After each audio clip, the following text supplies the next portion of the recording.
आज हम व्याकरण में निबंध के बारे में जानकारी प्राप्त करेंगे। निबंध को इंग्लिश में ऐसे कहते हैं। निबंध का अर्थ है बच्चों, नी तथा बंध, इन दो शब्दों के मेल से बना है। विचारों की पूर्ण रूप बंधी हुई रचना को निबंध कहते हैं। अब आप बच्चों सोच रहे होंगे ये बंधी हुई रचना क्या है? बंधी हुई रचना का अर्थ है बच्चों, जो भी आपको विषय दिया जाए या जो भी आपको टॉपिक दिया जाए, उस टॉपिक पर ही आपको पूरा निबंध लिखना है। उससे हटकर आपको कोई भी विषय या कोई भी तो दूसरा टॉपिक नहीं लिखना चाहिए। जैसे मान लो मेरा गांव, अब मेरा गांव है आपका निबंध यानी टॉपिक। निबंध का ये टॉपिक है, विषय है मेरा गांव।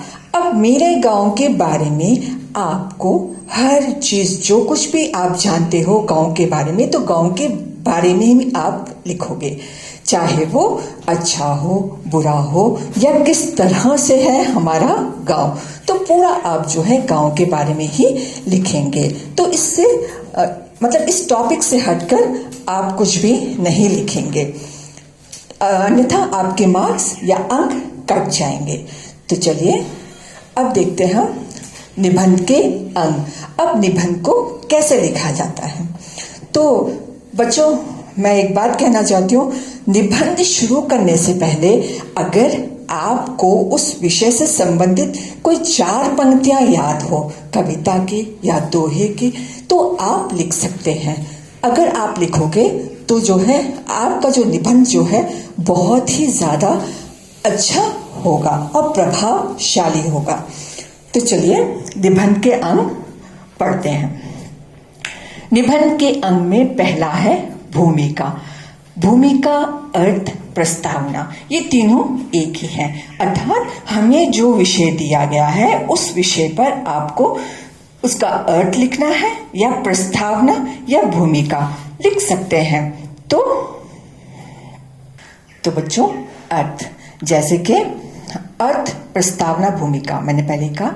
तो जैसे आपको जो भी आपको टॉपिक दिया जाए तो उसके बारे में आपको अर्थ लिखना है।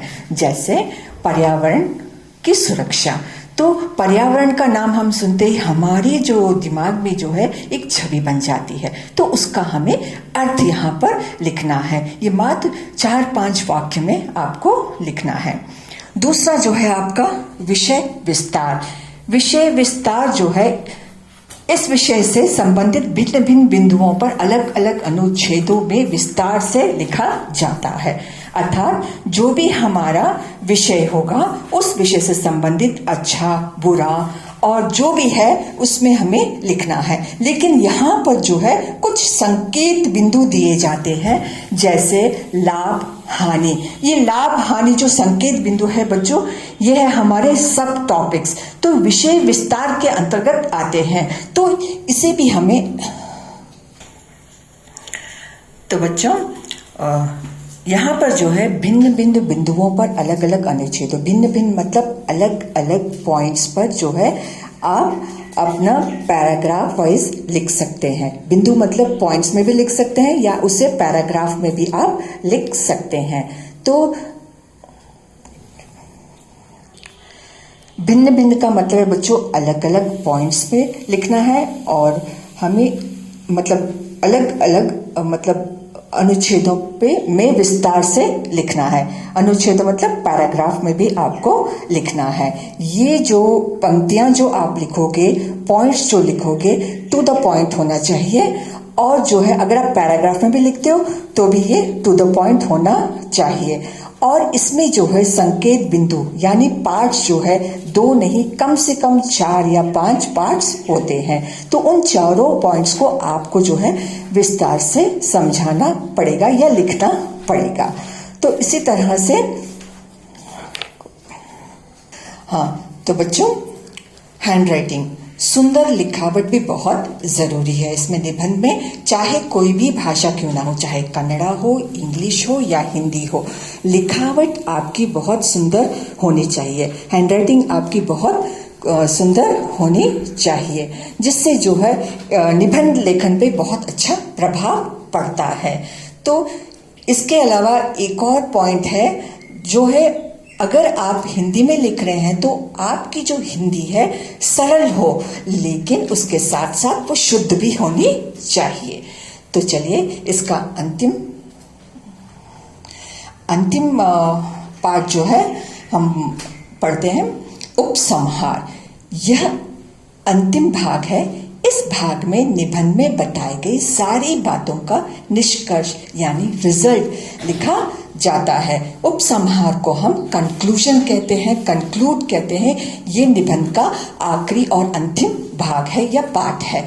तो इसमें जो है बच्चों, आपको जो है जो कुछ भी आपने लिखा है निबंध में, उस पूरे जो मेन पॉइंट्स हैं उस पॉइंट्स को जो है आप जो है उपसंहार में एज अ रिजल्ट निष्कर्ष के तौर पर आप लिखोगे।